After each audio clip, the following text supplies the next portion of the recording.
بسم اللہ الرحمن الرحیم ایاک نعبد و ایاک نستعین۔ محترم ناظرین کرام، السلام علیکم۔ کچھ تلک حقائق، بہار کا الیکشن اور مسلمانوں کے لیے لمحہ فکریہ۔ میرے دوستوں اور ساتھیوں،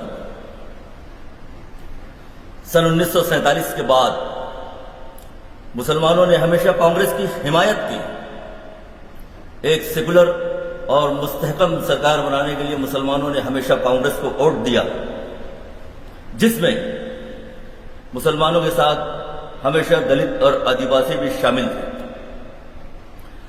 مسلسل 30 برس تک بڑی امید اور اعتماد کے ساتھ مسلمانوں نے کانگریس کی حمایت کی، کانگریس کا ساتھ دیا۔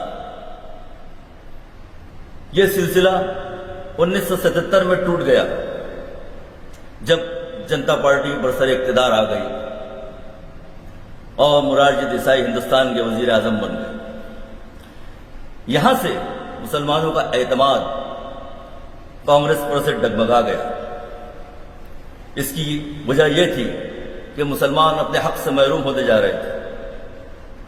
مسلسل 30 برس کی رفاقت کانگریس کے ساتھ، رفاقت میں مسلمانوں کو کیا ملا؟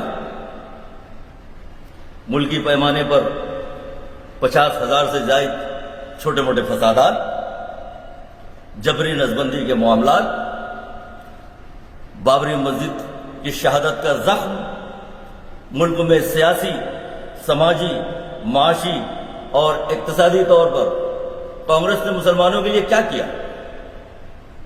آسام کا نیلی کا وہ خونریز فساد جس میں ہزاروں مسلمان شہید ہوئے، اس کا ذمہ دار کون ہے؟ سچر کمیٹی کی رپورٹ یہ ظاہر کرتی ہے کہ ملک میں مسلمان سیاسی، سماجی، معاشی اور اقتصادی طور پر دلتوں سے بھی زیادہ پچھڑا ہوا ہے، اور یہی رپورٹ رنگ ناتھ مشرا کمیشن کی بھی ہے کہ ملک میں مسلمانوں کی حالت دلتوں سے بھی بدتر ہے۔ اس کا ذمہ دار کون ہے؟ اس پر آسام کے اس تاریخ ساز فساد پر مسز اندرا گاندھی کا یہ تاریخی بیان کہ اگر مسلمانوں کو ملک میں رہنا ہے تو ہندوؤں کے جذبات کا احترام کرنا ہوگا۔ اب ہم آتے ہیں پس منظر کی طرف۔ 1949 میں بابری مسجد میں رام لیلا کی مورتی کس کے دور میں رکھی گئی؟ کیس چلا، اس کے بعد مسجد مقفل کر دی گئی، یہاں تک کہ کیس چلتا رہا۔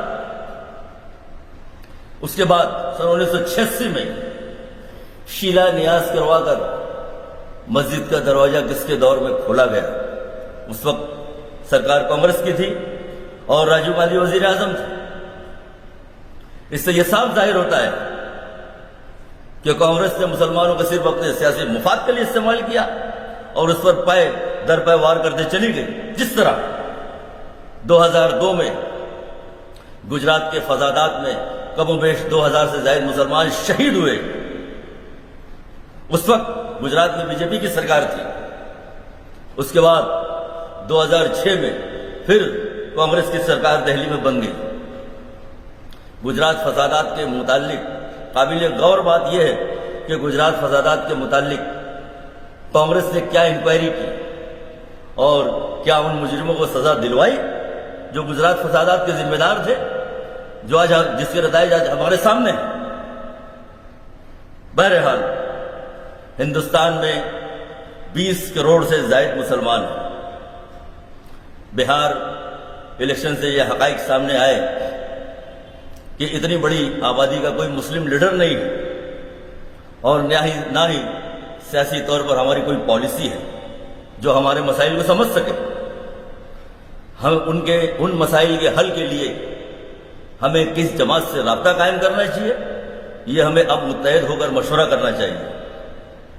ہمیں کسی ایسی جماعت کا انتخاب کرنا چاہیے جو ہمیں استعمال نہ کرے، جو ہمیں ہمارا حق اور انصاف دلا سکے، کیونکہ بہار الیکشن میں بڑی خوبی سے مجلس اتحاد المسلمین نے مسلم ووٹ کو بانٹ دیا اور بی جے پی کو سپورٹ دیا۔ بہار میں جو 5 سے 6 سیٹیں مجلس کی آئی ہیں، میں مجلس کے چیف سے یہ پوچھنا چاہتا ہوں کہ اگر آر جے ڈی کو حکومت بنانے کے لیے ان سیٹوں کی ضرورت پڑتی تو کیا مجلس کے چیف تیجسوی یادو کا ساتھ دیتے یا بی جے پی کے ساتھ دیتے؟ کیونکہ لگ بھگ بہار میں مجلس نے 20 سیٹیں کھڑی کی تھی، جس سے تمام سیکولر ووٹوں کا بٹوارا ہو گیا اور اس کا فائدہ بی جے پی کو ہوا، جس سے بی جے پی اقتدار میں آ گئی، جبکہ کانگریس نے بہار میں 70 سیٹیں کھڑی کی تھی۔ باوجود اس کے راہل گاندھی اور پرینکا گاندھی نے صرف 3 روزہ بہار کا دورہ کیا اور شملہ چھٹیاں منانے چلے گئے۔ ان کی یہ غیر ذمہ داری ہو سکتا ہے کانگریس کے تابوت میں آخری کیل کا کام کرے۔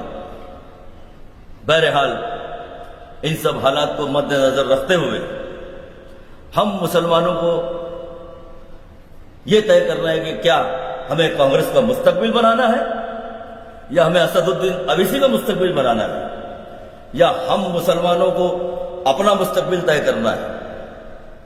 کیونکہ جس طرح ہمارے آقا نامدار جناب محمد رسول اللہ صلی اللہ علیہ وسلم نے ضرورت پڑنے پر یہودیوں سے بھی معاہدہ کیا تھا، تو کیوں نہ ہم اسٹیٹ لیول کی کسی پارٹی سے، جیسے این سی پی ہے یا شیو سینا ہے، اس سے کوئی معاہدہ کر لیں جس سے ہمیں ہمارا حق اور انصاف مل سکے، اور نہیں تو پھر وائے ناکامی متائے کارواں جاتا رہا اور کارواں کے دل سے احساس ضیاء بھی جاتا رہا۔ خدا حافظ، جے ہند، جے مہاراشٹر۔